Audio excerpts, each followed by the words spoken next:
साहबलाई भेट्नु छ। मेयर साहबलाई? हजुर। अनि सरकारी मान्छे भन्दैमा घर घर आएर भेट्न पाइन्छ?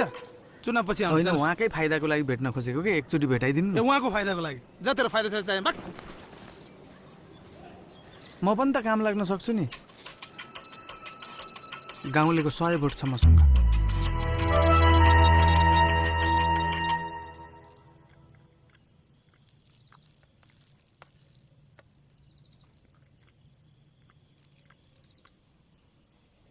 दिनभरि गाउँ डुलेर राति भात भस्काउन मात्रै आउने हो कि उता जाने कुरो नि टुङ्गो लाउने हो?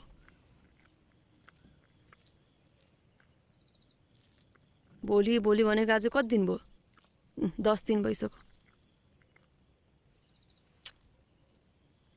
के भएको नि भन्ने होइन कि त्यहाँबाट हुँदैन भने अर्को ठाउँबाट प्रयास गर्ने हो कि?